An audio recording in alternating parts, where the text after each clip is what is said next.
Okay. And so it was a mistake.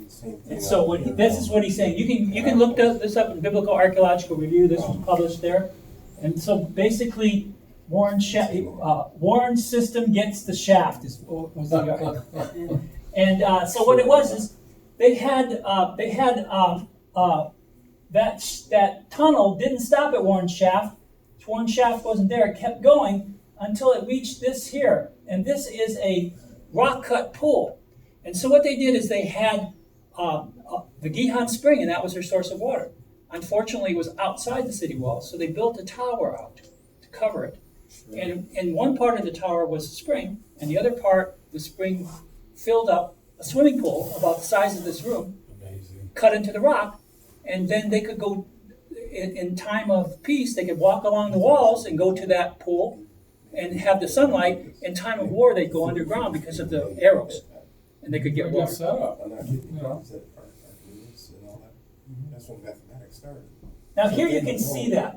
This is actually the foundation. This is the bedrock. This is the foundation of that tower. Here's the tower. This one is for the spring. You see it's connected to the wall, so you can walk on top or go the tunnel underneath. And behind this wall is the rock cut pool.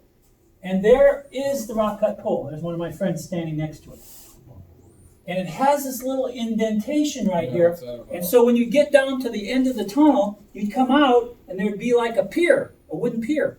And then you'd stand over the pool and put your bucket down to fill your jar. And then you'd go back up the tunnel or back above and go up along the wall, whichever you wanted to do. And then that pool would overflow and it would continue all the way down until it would get to the reservoir. Yeah, so because the spring constantly fills it faster than you can drink it. And so overflow. See here, this is the inlet of the water right here from the Gihon. And so the water goes in where the water is, and so it would stop. It wouldn't overflow. And when it would reach that point, it would go out. It wouldn't allow it to go in, and the tunnel then would continue and fill the reservoir where you wash your clothes, where you take your animals on the other end of the city. That was at the end of the city, right? Yeah, Like on the south end. Yeah, we'll show you that. This is for mowing faucets. At least you got a good faucet. So how do we know about the other end? Well, you can't do archaeology when people are living there unless people decide to build a new building or something goes wrong. So back in about 2001, the Arabs kept building in this Arab neighborhood, and they kept adding plumbing to the British mandate sewer pipe, which was made of clay. Until finally there was too much poop, too much sewage, and it busted. So they could see that it was busted, and so it was, backing up into this little garden. It was a Greek Orthodox garden of a church. And so they went in there, and if you go down and you start excavating, you have to have archaeologists. So my friend Ronnie Reich was the archaeologist, and so they started excavating the dirt out of that garden to get to that sewer pipe. And replaced it. There it is right there. But when they excavated down here to get the old sewer pipe and replace it with this modern plastic one, they found stones. And these stones, there's the sewer pipe, continued down into steps. Oh, cool. And that was the Siloam pool. The one that Jesus sent the blind man to. Oh, wow. Okay. Give me a ball. And if you visit today, there's two Siloam pools. There's the traditional one, which is Byzantine Church Siloam pool, which is further up the water system because it's the same water system, so it would fill up that church. But it actually continues, and it comes down here, and it runs right along. You can see water right there. The water still runs past here. So get back to what you're saying, to have rights to do all this. We would never be able to go down there and dig there in East Jerusalem without an accident like that happening. So this church, what church was that?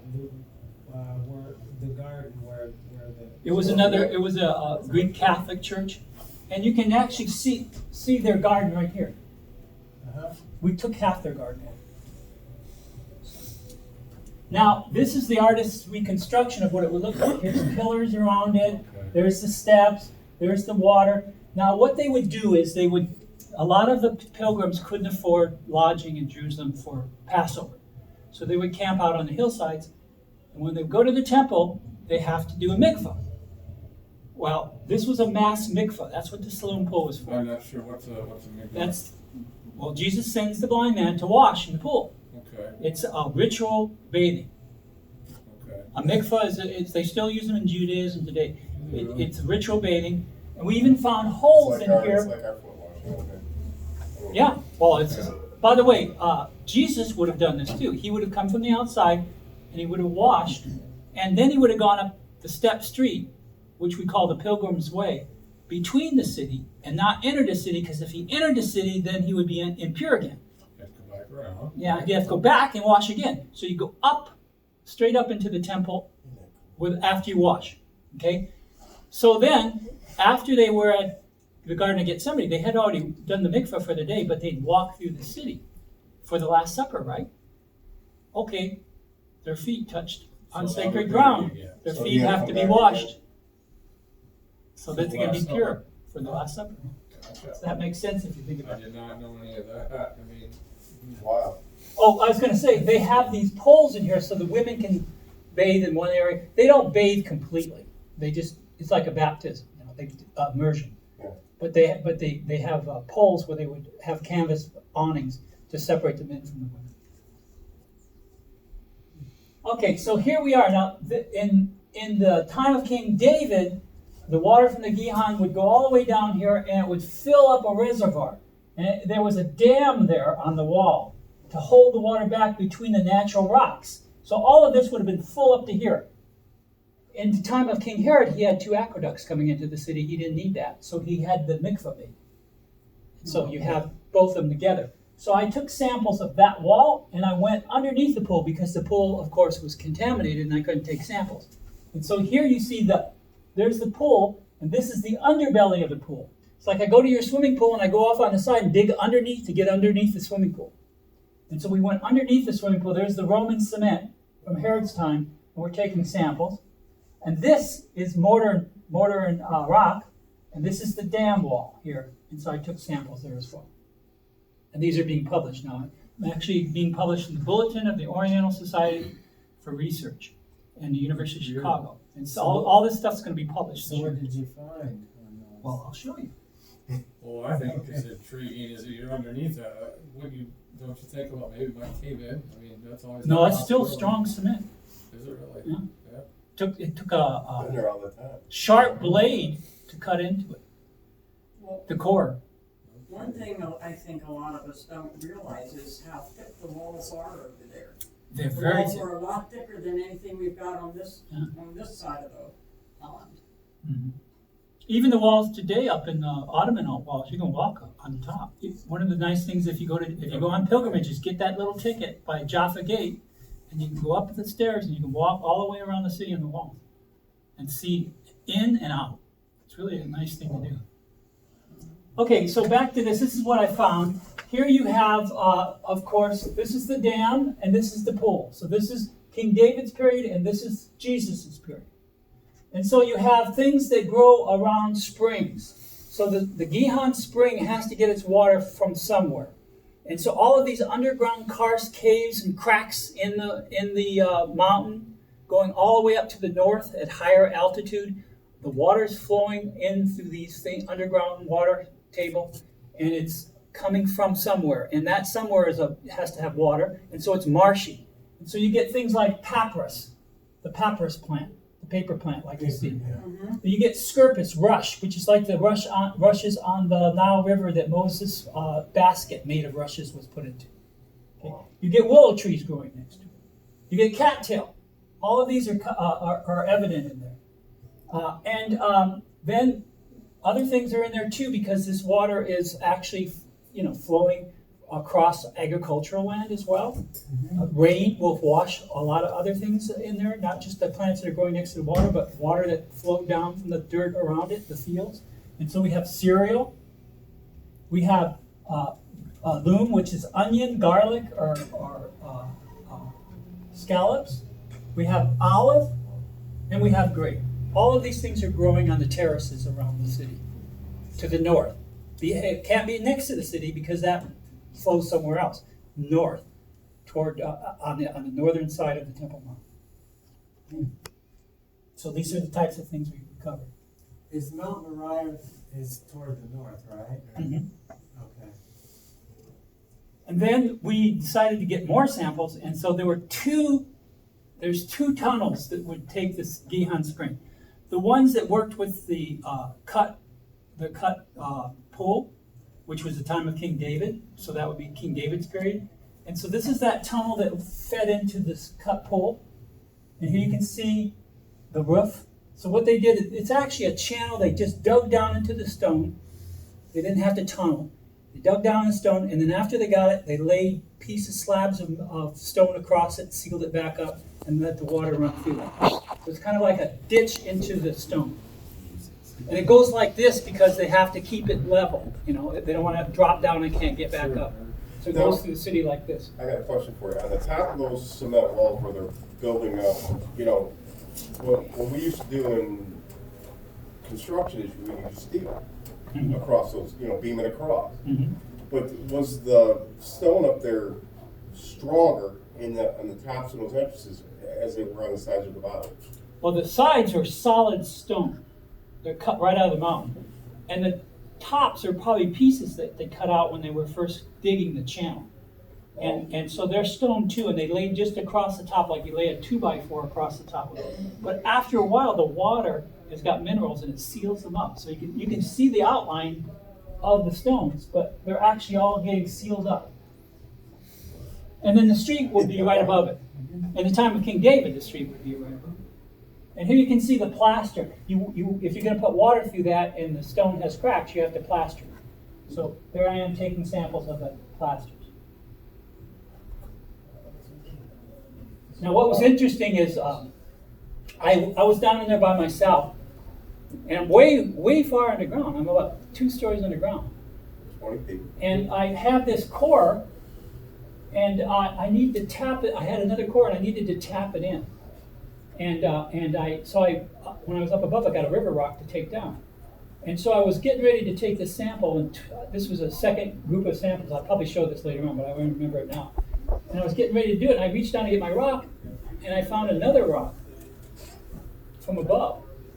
And I had remembered hearing a click, and I went, "Is anybody there?" And this rock fell from the ceiling and missed my head by that much. So that when I reached down, Yeah, right. I still have that rock at home. Okay, so what did we find? Okay, the same thing. We found a lot of the water-dwelling plants, papyrus, rush, willow, cattail, and again the cereals, and olive, and things like that, and onion. You know, onion's very popular because it grows wild and they can get it all times. That's probably their main thing. In fact, we even think they made beer out of it. The Egyptians started it. They started making beer out of onions. Onion beer, imagine that.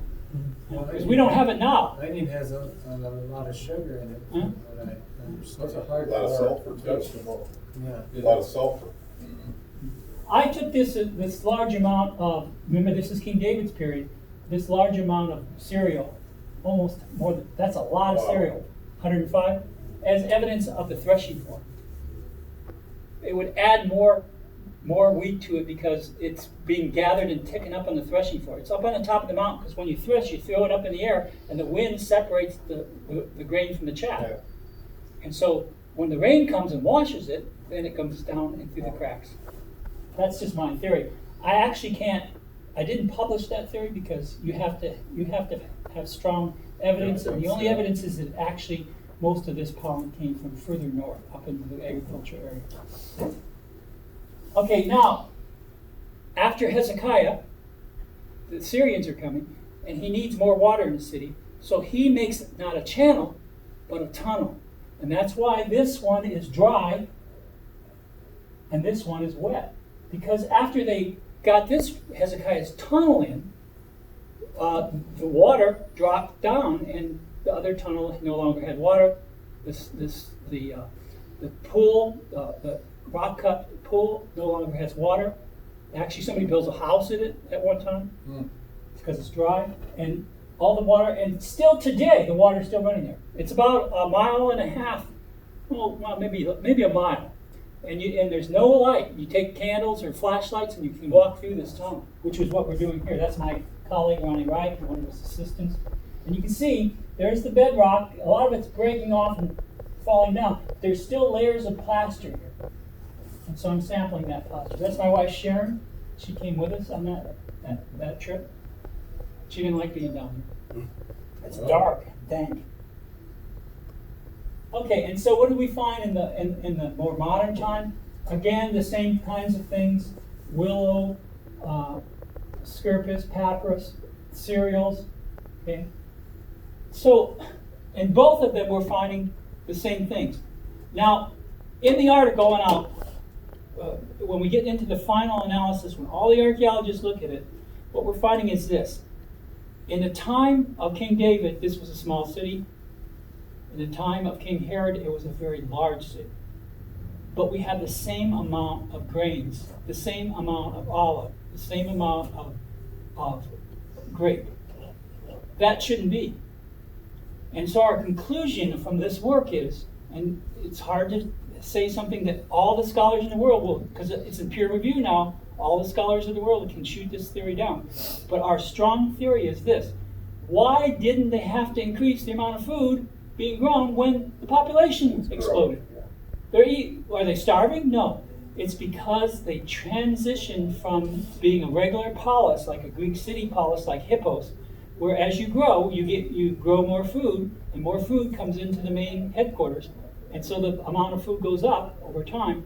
They transitioned into a temple city, and so they're not growing their food as much. People are giving it to them. You're giving 10% to the church, a tithe. And tithe used to be food because people didn't have money. Only the people who were coming from all across the Roman Empire bought shekels from the money changers to present their 10% to the temple.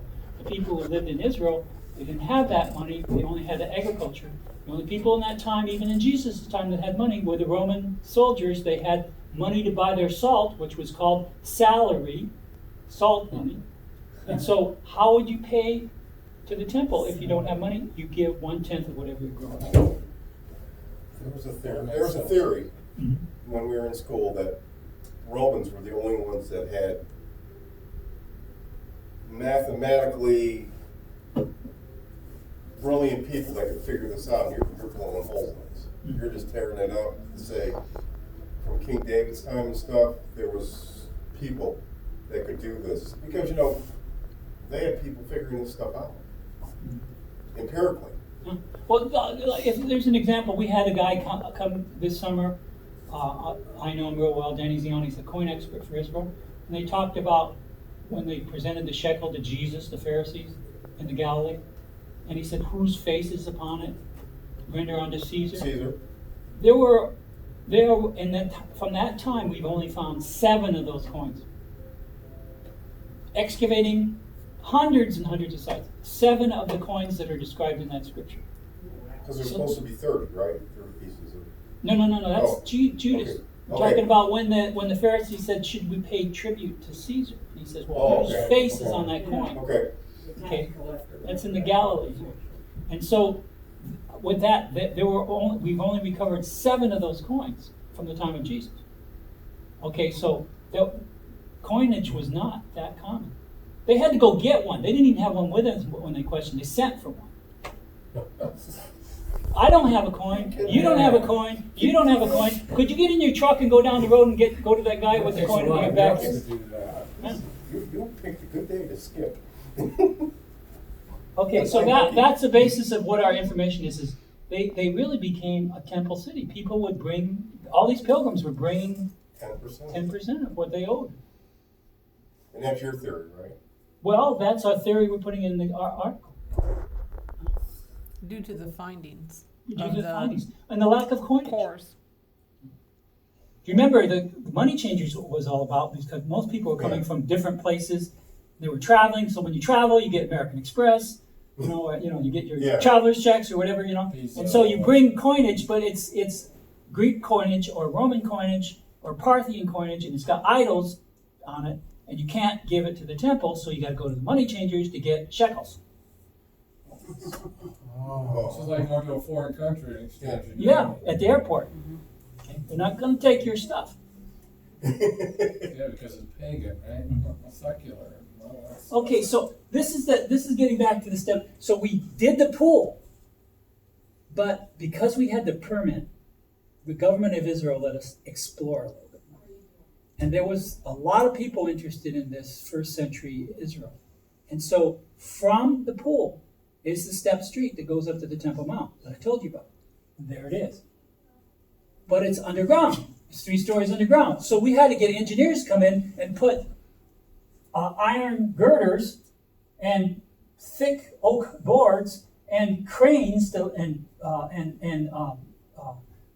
jacks and stuff to lift this ceiling up so we could excavate underground, because above this is 3 stories of dirt and houses on top of it. And here you see the step street as it goes up to the temple. Interesting. Okay?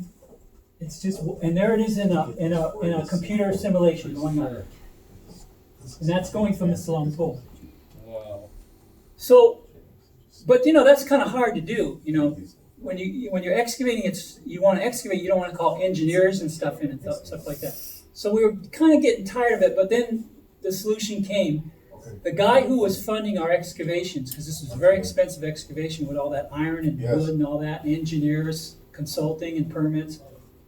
The guy that was funding all this was a rich Jewish guy from New York, and he was giving us about $2-3 million to do this. And Just then this little- he just this decided little piece? just to get from like here to there. That's how much we excavated. Just that much of the street. You can see we go up, and that's the end of it right there. And this is a recreation of people walking How up. long, how many months did that take you to? That took 10 years. 10 years, not more. Yeah, 'cause you can't use any heavy duty equipment, you can't use your steam Well, stuff I'm and all that, just Yeah, you gotta- can't dig down. You You can't gotta dig, you gotta yeah. tunnel. And tunnel very carefully. I'm seeing you with little spoons. No, they're using paintbrushes, Alan. Correct? Yeah, well, we're just bucket by bucket. Paintbrush. I'll show you how we do it in a little bit. That we actually put bars across the top, and we put the buckets up there and roll them down that way, like a monorail. But anyway, the guy who was funding this, he thought, well, I need more money, so I can give more money to this. He was interested, so he decided he had increased his money. So he went to a guy by the name of Bernie Madoff. Yeah, Bernie, baby. Well, anyway, so Feel the burn. So that was the end of our excavation. And he made off with everything. He made off with everything. He was true to his name. Wow. but at least you got that far. So It is. that It is. computer up on the left corner there Mm-hmm. that shows you where you were heading.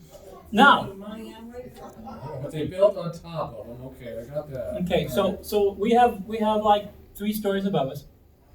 Just imagine there were 3 stories of this building 30 above feet, us. yeah.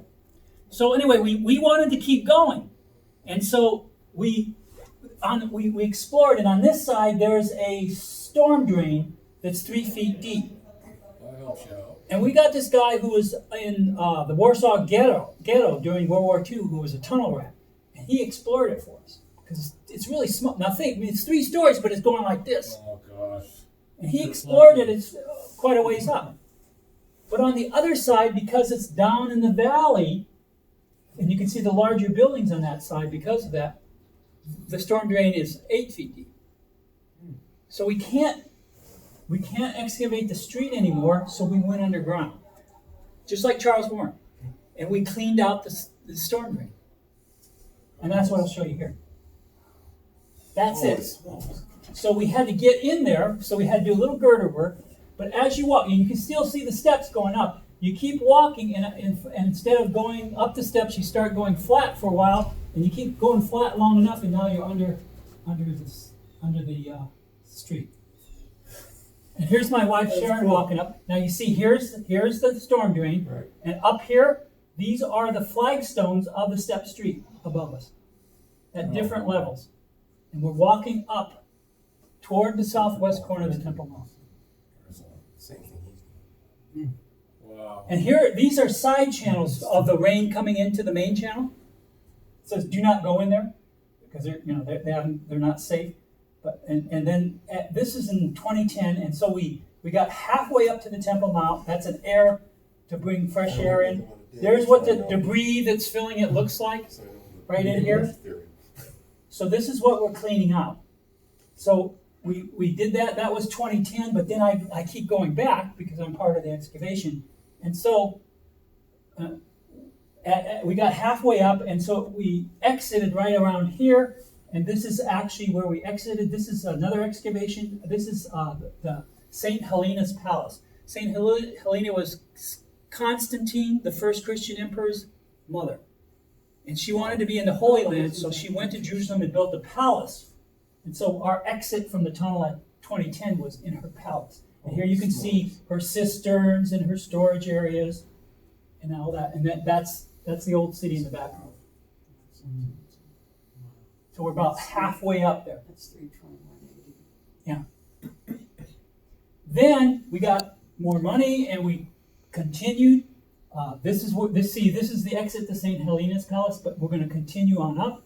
And here you can really see the stones, individual stones of the street. Wow. And that's the roof of the drain. And so it continues up. This sign here says, if you look above you, that's the Ottoman Crusader wall above us. So we're under the Ottoman Crusader wall. Okay. That's 5 minutes. And so what I'm doing here is the same thing. You see the plasters? I'm taking samples of the plaster. Okay, now this is kind of interesting. This is that same picture again of that Charles Warren in the 1860s. He crawled down and he did a drawing there, and there's the entrance to the cistern. There's the entrance to the cistern today. And there's the passage going through. See, it's still, so we're walking in the steps of Charles Warren. And we have to have this little bridge because the cistern's like this, and the tunnel goes in, it fills it up, and continues out the other way. And you can go there now. It's open to the public. Next time you're just... This is what I was talking about before. This is Charles Warren crawling in there, making a drawing. You see, there's the cistern, and there's that big piece of rock from the Temple Mount. There it is, right there. Holy smokes. And we cleaned out all the dirt that he was standing on, and that's why the people's heads are down here.